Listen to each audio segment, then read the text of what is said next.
आज 13 फरवरी को आकाशवाणी दरभंगा ने विश्व रेडियो दिवस मनाया। इस अवसर पर केंद्र परिसर में एक विचार गोष्ठी रखी गई। विषय था वर्तमान परिदृश्य में रेडियो की भूमिका। आगत अतिथियों का स्वागत राकेश चंद्र नंदन द्वारा प्रस्तुत कविता से हुआ। विश्व रेडियो दिवस आई अछि, स्वागत कऽ रहलहुँ श्रीमान। विश्व रेडियो दिवस आई अछि, स्वागत कऽ रहलहुँ श्रीमान। वैभव नहीं स्वागत कर कनको, दू विधान केर बस ओरियान, दू विधान केर बस ओरियान। मुख्य अतिथि पद छथि सुशोभित, मुख्य अतिथि पद छथि सुशोभित, सुरेंद्र झा सन व्यक्ति महान। नित्यदिन हिनकहि सौ चिंतन सुनि, बनल रही सब ऊर्जावान, बनल रही सब ऊर्जावान। विपिन भाई के देखि अबै अछि, विपिन भाई के देखि अबै अछि, विज्ञान पर्यावरण कार्यक्रम के ध्यान। ओजपूर्ण वाणी छल हिनकर, एखनो गुंजय दुनू कान, एखनो गुंजय दुनू कान। श्रोता बिना अधखरू छी हमसब, श्रोता बिना अधखरू छी हमसब, जाने ई गप सकल जहान। श्रोता बिना अधखरू छी हमसब, जाने ई गप सकल जहान। प्रशांत सत्संगी सन श्रोते सँ हमरा सभक अछि पहचान, हमरा सभक अछि पहचान। अंत में अपने सभक आगमन मात्र सँ मन हर्षित भऽ गावे गान, अपने सभक आगमन मात्र सँ मन हर्षित भऽ गावे गान। एक बेर पुनि स्वागत सभक, जे आबि बढ़लहुँ सभक मान, आबि बढ़लहुँ सभक मान। वहीं दीपक कुमार झा ने एक स्वागत गीत प्रस्तुत किया। अतिथि मोर ऐला दुआरी है, स्वागत करू मिली का। अतिथि मोर ऐलथि दुआरी है, स्वागत करू मिली का। नीपू घर चिनुवारी है, स्वागत करू मिली का। नीपू घर चिनुवारी है, स्वागत करू मिली का। अतिथि मोर ऐलथि दुआरी है, स्वागत करू मिली का। आसन दऽ कऽ स्वागत करियौन, पागक संग अभिवादन करियौन। आसन दऽ हिनक स्वागत करियौन, पागक संग अभिवादन करियौन। फूलक माला ओरियान है, स्वागत करू मिली का।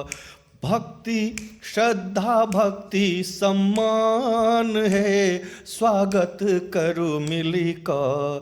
अतिथि मोर ऐलथि दुआरी है, स्वागत करू मिली का। मन हरखक ने ठेकान है, स्वागत करू मिली का। मन हरखक ने ठेकान है, स्वागत करू मिली का। अतिथि ऐलथि दुआरी है, स्वागत करू मिली, स्वागत करू मिली का, स्वागत करू मिली का। आकाशवाणी के नियमित श्रोता प्रशांत कुमार सत्संगी ने एक श्रोता के तौर पर अपने अनुभव साझा किए। मैं पिताजी के साथ बैठकर रेडियो सुना करता था। वो समय था 1975-77 के आसपास का। रेडियो सिलोन से बहुत सारे कार्यक्रम हुआ करते थे और विविध भारती के अनेकानेक कार्यक्रम मैं सुना करता था, जिसमें प्रमुख हैं हवा महल कार्यक्रम, पिटारा, वंदनवार और रात्रि में प्रसारित होने वाले कार्यक्रम छाया गीत और आपकी फरमाइश। उसके बाद जब आकाशवाणी दरभंगा शुरू हुआ तो यहाँ के भी कार्यक्रम हमने हृदय से सुने और उसको काफ़ी पसंद भी किया। बहुत सारे कार्यक्रम आज भी हमारे जेहन में हैं, जो कि मुझे याद दिलाते हैं उन समय के बारे में।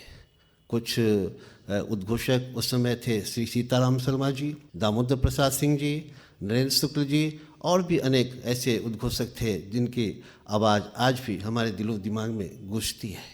देवकीनंदन पांडे जी जो आकाशवाणी दिल्ली से समाचार प्रसारित किया करते थे, वह भी आज भी एक अनूठा उनका अंदाज हुआ करता था समाचार पढ़ने का।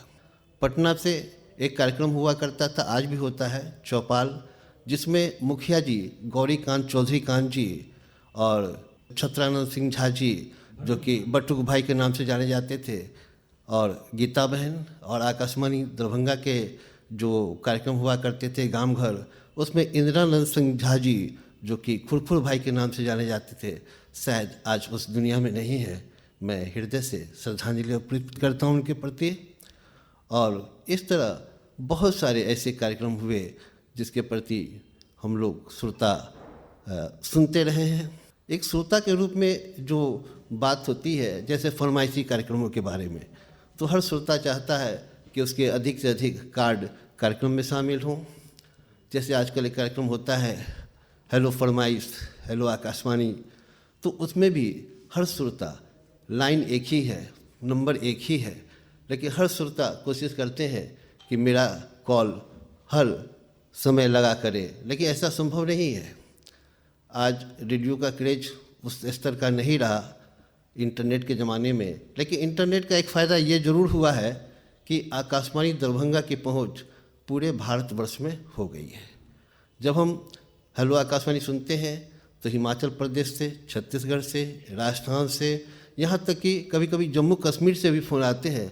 यह देख करके हमारा हृदय काफ़ी खुशी अनुभव करता है कि आकाशवाणी दरभंगा एक छोटे से शहर का कार्यक्रम सुदूर भारत तक सुना जाता है। यह एक हर्ष का विषय है।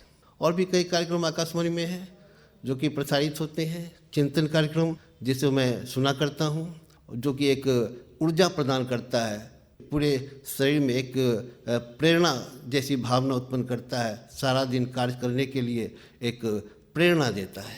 और बहुत सारे कार्यक्रम, नाटक वगैरह मैं सुना करता हूँ, और ख़ास करके साहित्यिक पत्रिका शतदल, वो मुझे बहुत पसंद है। उसमें जो कविताएं, जो कथाएं, कहानियाँ वगैरह जो प्रसारित होती हैं, मैं चूँकि एक निजी स्कूल में हिंदी का शिक्षक हूँ, इसलिए मुझे हिंदी के प्रति अधिक प्रेम है और हिंदी से जुड़े हुए कार्यक्रम मैं अक्सर सुना करता हूँ। तो यही मेरी भावना है। और एक श्रोता के रूप में जो हर श्रोता चाहता है कि मेरा कॉल अधिक से अधिक लगे, मेरे कार्ड अधिक से अधिक शामिल हों, तो वो संभव तो नहीं है। हालांकि श्रोताओं के बीच में ये रहती है कि उसका फ़ोन अधिक लगा, मेरा नहीं लगा। तो एक श्रोता के रूप में जो उसके अंदर जो भावना होती है, वो मैं भावना व्यक्त कर रहा हूँ कि हर श्रोता चाहता है कि मेरा कॉल जो है हर वक्त लगे, लेकिन लाइन की जो समस्या है, जो फ़ोन कॉल की समस्या है, वो सीमित है। इसलिए श्रोताओं को भी समझना चाहिए, इसीलिए एक अंतराल बनाया गया। पहले कार्यक्रम में क्या हुआ करता था, डेडिकेशन दिया करते थे लोग, 10-5 श्रोताओं के नाम बोला करते थे, उससे कार्यक्रम की सुंदरता में थोड़ी कमी आती थी। मैं आकाशवाणी के जो प्रशासकीय अधिकारी हैं उनके प्रति भी आभार व्यक्त करता हूं कि उन्होंने इस सिस्टम को बंद किया। एक ही श्रोताओं के नाम बार बार गूंजा करते थे, जिससे कार्यक्रम की जो सुंदरता है उसमें बढ़ोतरी हुई और अधिक से अधिक श्रोताओं को कार्यक्रम में भाग लेने का मौका मिला। लंबे समय तक विज्ञान और पर्यावरण कार्यक्रम से जुड़े विपिन कुमार राय ने जलवायु परिवर्तन से निपटने में रेडियो की भूमिका पर चर्चा की। इस वर्ष का जो थीम है उस पर मैं कुछ और बातें आपको कहना चाहूँगा। पर्यावरण संरक्षण में रेडियो की अहम भूमिका है। रेडियो के जरिए पर्यावरण संरक्षण के लिए जागरूकता फैलाने का कार्य आसानी से हो सकता है। रेडियो के जरिए पर्यावरण से जुड़े मुद्दों पर चर्चा की जा सकती है और लोगों को इनसे जुड़े समाधान भी दिए जा सकते हैं। रेडियो के माध्यम से शिक्षा, सूचना और मनोरंजन संप्रेषित होता है। इस माध्यम से हम पर्यावरण, पर्यावरण संरक्षण, पर्यावरण प्रदूषण, पर्यावरण शिक्षा, वन्य जीव सुरक्षा एवं संरक्षण, वृक्ष लगाओ अभियान जैसे कार्यक्रमों को आसानी से सामान्य जन तक पहुंचा सकते हैं। प्रदूषण की शुरुआत तो घर से ही होती है। सामान्य कचरा प्रबंधन पर रेडियो के माध्यम से लोगों को जागरूक किया जा सकता है। एक ज़माना था जब स्मार्टफोन, टीवी जैसी चीज़ें किसी ने सपने में भी नहीं सोची थी। लोगों के मनोरंजन का सिर्फ एक साधन था और वह था रेडियो। रेडियो संपूर्ण जनमानस के लिए सिर्फ मनोरंजन का ही नहीं, अपितु शिक्षा, समाचार और बदलाव का भी माध्यम रहा है। रेडियो के माध्यम से संपूर्ण विश्व में परिवर्तन की हवा चली। मुख्य अतिथि के रूप में पूर्व कार्यक्रम अधिशासी श्री सुरेंद्र झा ने बीते दिनों को याद किया और कहा, रेडियो जन जन तक पहुंचने का सबसे सशक्त माध्यम है। थोड़ा बहुत अनुभव साझा करना चाहता हूँ। जहाँ तक मेरी बात है, मैंने कॉलेज की प्रोफेसरी छोड़ दी रेडियो के लिए, कि रेडियो की ओर मेरा बहुत ज़बरदस्त आकर्षण था। मेरी पहली पोस्टिंग हुई पटना में और वहाँ मैं 10-10, 12-12 घंटे, 14-14 घंटे काम करता था और कोई भी सेक्शन मुझसे अछूता नहीं था।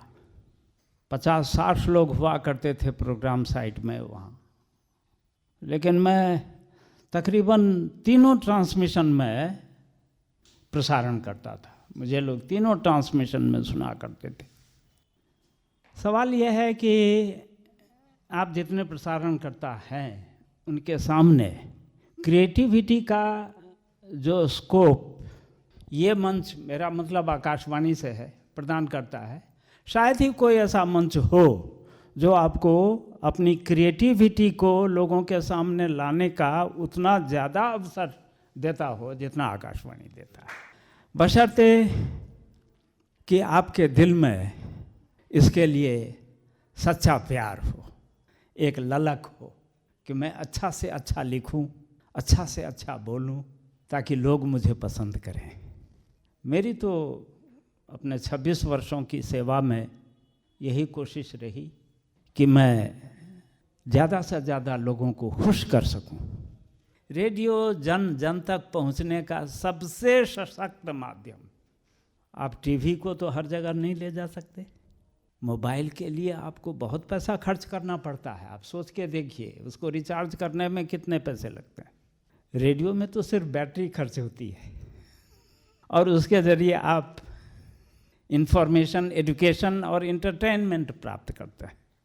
हाँ, जहाँ तक कंटेंट की बात है, इसको इंफॉर्मेशन और एजुकेशन के माध्यम के रूप में ग्रहण करना चाहिए। इंटरटेनमेंट तो उतना ही होना चाहिए जितना कि दाल में नमक, उससे ज़्यादा नहीं। प्रसारणकर्ता को अनबायस्ड, इम्पार्शियल होना चाहिए।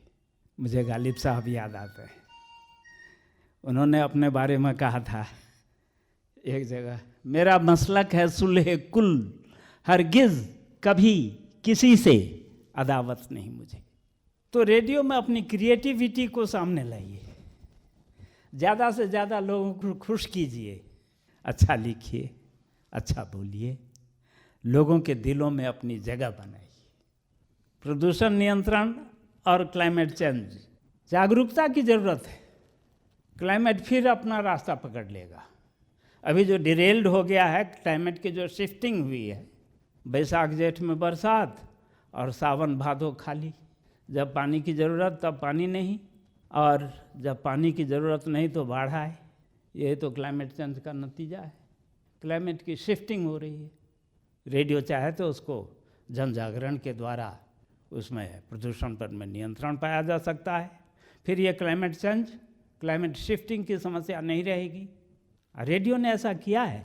खासकर कृषि क्षेत्र में जो परिदृश्य पिछली आधी शताब्दी में बदला है, उसका श्रेय तो अधिकांशतः रेडियो को ही जाता है।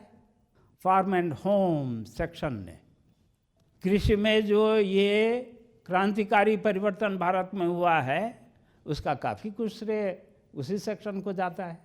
कृषि क्षेत्र में बदलाव, तो ये तो मैंने एक उदाहरण दिया।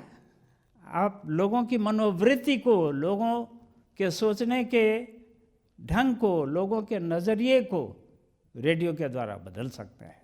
मैं आप लोगों का पुनः एक बार शुक्रगुजार हूँ। आपने हमें मौका दिया और मुझे शेयर किया। Thank you. इस संबोधन के बाद अवसर विशेष पर उपस्थित सभी कर्मचारियों, अधिकारियों ने बारी बारी से अपने विचार व्यक्त किए। प्रस्तुत है संपादित अंश। सबसे पहले हम आमंत्रित करते हैं इंजीनियरिंग विंग से जो वरिष्ठतम अधिकारी इस समय मौजूद हैं हमारे साथ, श्री मोहम्मद अंजारुल हक साहब, 2 शब्द विश्व रेडियो दिवस 2025 पर आपके। नमस्कार, धन्यवाद। सुरेंद्र झा से आपका स्वागत है। सुबह में जो चिंतन होता है वो मैं जब ड्यूटी में होता हूँ तो सुनता हूँ तो आपकी याद आती है तो ये है, तो बहुत अच्छा लगा आपसे मिलके और आप यहाँ तशरीफ़ लाए और सब लोगों से जो पुराने नए लोग हैं उनसे मेरी मुलाकात हुई, तो बहुत बहुत शुक्रिया आपका। बहुत बहुत धन्यवाद हक साहब। मैं आमंत्रित करना चाहूँगा श्री अमरनाथ प्रसाद जी को, जो कि यहाँ पर कार्यक्रम समन्वय का काम देखते हैं। जब से रेडियो का प्रसारण शुरू हुआ है, रेडियो मानवता के कल्याण के लिए बहुत काम किया है। दुनिया की जो उत्कृष्ट संस्कृति है, विचार है, सभ्यता है, उसके बारे में सूचना प्रदान करने में, जन जन तक पहुंचाने में महत्वपूर्ण भूमिका निभाई है। भारत का जब स्वतंत्रता आंदोलन चल रहा था तो आप जानते हैं कि राम मनोहर लोहिया रेडियो के द्वारा अपने क्रांतिकारी साथियों को सूचना प्रदान करते थे, सूचना देते थे। आज के दौर में भी रेडियो जो शिक्षा के क्षेत्र में, समाज कल्याण के क्षेत्र में, सरकार की नीतियों के प्रसार में महत्वपूर्ण भूमिका अदा कर रही है। देखिए, तकनीकी विकास हुआ है, बहुत सारा परिवर्तन हुआ है, फिर भी कि आज के दौर में भी प्रासंगिकता है। रेडियो सस्ता और सुलभ साधन है। रेडियो के द्वारा हम लोग मानव कल्याण के लिए बहुत सारा काम कर सकते हैं और किया जा रहा है। आज का जो थीम है रेडियो और क्लाइमेट चेंज, हम रेडियो के माध्यम से सूचना देकर यह बता सकते हैं कि कौन सा काम नहीं करना चाहिए। आप जो पॉल्यूशन फैला रहे हैं, जो केमिकल प्रयोग कर रहे हैं, उसका विकल्प क्या क्या है, उसके जगह पर कौन सा चीज़ प्रयोग कर सकते हैं ताकि यह जलवायु परिवर्तन, पॉल्यूशन कम हो और जलवायु परिवर्तन कम हो। तो इस क्षेत्र में भी रेडियो की महत्वपूर्ण भूमिका रही है। इसी के साथ अपनी बात को समाप्त करता हूँ। बहुत बहुत धन्यवाद। अब हम आमंत्रित करते हैं अभियंत्रण सहायक श्री सरवर इमाम साहब को। 3 बेसिक प्रॉब्लम्स हैं नेचुरल कम्युनिकेशन के अंदर, लिमिटेशंस हैं, प्रॉब्लम नहीं कहा जाए इसे, लिमिटेशंस हैं 3। पहला कि बहुत सारे लोगों तक अपनी बात पहुंचाना, ये नेचुरल कम्युनिकेशन के द्वारा संभव नहीं है। बहुत दूर बैठे लोगों तक अपनी बात पहुंचाना, ये भी संभव नहीं है। और अगर सोर्स एक से अधिक हो तो सुनने वालों को ये चॉइस उपलब्ध नहीं होता है कि कौन सा इन्फॉर्मेशन हम लें, कौन सा इन्फॉर्मेशन अभी लें, बाद में लें या न लें। असल क्या है कि उसके पीछे जो लॉजिक है वो ये है कि हमारा जो सुनना और बोलने का जो सिस्टम है वो एक तरह का मैकेनिकल वेव्स है। तो वेव में होता क्या है कि जो हमारा बोलने का जो वेव का एक रेंज है वो और सुनने का रेंज है वो दोनों सेम है, एक ही है दोनों। तो अब होता क्या है कि जब सोर्स एक से अधिक हो तो उसमें सब लोगों को सुनने का वही रेंज है, सबके बोलने का भी वही रेंज है, तो आपके पास चॉइस नहीं रह जाता कि हम उस समय किसको सुने किसको नहीं सुने। तो ये एक प्रॉब्लम है। पहला दोनों प्रॉब्लम था कि बहुत अधिक लोगों तक और बहुत दूर बैठे लोगों तक अपनी बात नहीं पहुंचा पा रहे थे। इन सब के लिए लोग पहले से कोशिश में थे कि कुछ निकाला जाए, कुछ इसका उपाय किया जाए कि कैसे इसको हल किया जाए। जैसे हमारा पब्लिक एड्रेस सिस्टम है, पब्लिक एड्रेस सिस्टम के द्वारा भी हम लोग इसी प्रॉब्लम को दूर करने के लिए कोशिश करते हैं। पब्लिक एड्रेस सिस्टम में बेसिकली 3 चीज़ होता है। माइक्रोफोन के द्वारा हम लोग क्या करते हैं, जो मैकेनिकल वेव्स था साउंड का उसको हम लोग इलेक्ट्रिकल वेव में कन्वर्ट कर देते हैं। और फिर उसके बाद एम्पलीफायर एक डिवाइस है जिसका काम है कि उसके पावर को बढ़ा देना, पावर को बढ़ा देता है। उस साउंड को जब हम इलेक्ट्रिकल वेव में कन्वर्ट करते हैं तो वो इलेक्ट्रिकल वेव बन जाता है जिसको हम लोग ऑडियो कहते हैं। तो वो उस ऑडियो के पावर को एम्पलीफायर बढ़ा देता है और उस बढ़े हुए ऑडियो को फिर से हम लोग रिप्रोड्यूस कर देते हैं साउंड में, तो वो बन जाता है हमारा, फिर से साउंड बन गया। और वो ज़्यादा पावर वाला साउंड हुआ तो ज़्यादा लोगों तक पहुंच जाएगी, कुछ दूर तक भी आप पहुंचा सकते हैं, लेकिन फिर भी उसका भी लिमिटेशन है। इन तीनों प्रॉब्लम्स को दूर करने के लिए इलेक्ट्रॉनिक्स इंजीनियरिंग में एक टेक्निक है जो कहलाता है मॉड्यूलेशन एंड डीमॉड्यूलेशन। मॉड्यूलेशन और डीमॉड्यूलेशन तकनीक का यूज़ करके हम लोग इस प्रॉब्लम को दूर करते हैं। इसमें असल में करते क्या हैं, जो नॉन टेक्निकली हम अगर बताना चाहें तो जो मेरा साउंड है या सोर्स उसको कह लीजिए आप, उसको हम लोग एक ऐसे फ्रीक्वेंसी के वेव पर सवार कर देते हैं जिसको कैरियर बोलते हैं हम लोग। वो हमारा सुनने के रेंज से बाहर का होता है, तो वो सुनाई नहीं पड़ेगा। और उसके बाद हम लोग उसके पावर को बढ़ा करके इलेक्ट्रोमैग्नेटिक वेव में कन्वर्ट कर देते हैं, जो इलेक्ट्रोमैग्नेटिक वेव सुनने के रेंज से बाहर होता है उसका फ्रीक्वेंसी, और तब फिर हम लोग एंटेना के द्वारा उसको फिर से रिसीव करते हैं, और फिर इसका उल्टा प्रोसेस जिसको हम लोग डीमॉड्यूलेशन कहते हैं वो करके और उस साउंड को हम लोग फिर से सुन लेते हैं। तो इसमें होता क्या है कि ये तीनों प्रॉब्लम दूर हो जाता है। उसी के लिए अभी रेडियो सेट हम लोग देखते हैं, वो रेडियो सेट डीमॉड्यूलेशन का काम करता है। हमारा यहाँ आकाशवाणी में जो ट्रांसमीटर लगा हुआ है ये मॉड्यूलेशन का काम करता है, और रेडियो सेट डीमॉड्यूलेशन का काम करता है। ट्रांजिस्टर के आविष्कार के बाद से ये इतना आसान हो गया है, सुलभ हो गया, कम खर्च में उपलब्ध हो गया कि आसानी से लोगों तक पहुंच हो गई और लोग उसको यूज़ कर सकते हैं। धन्यवाद।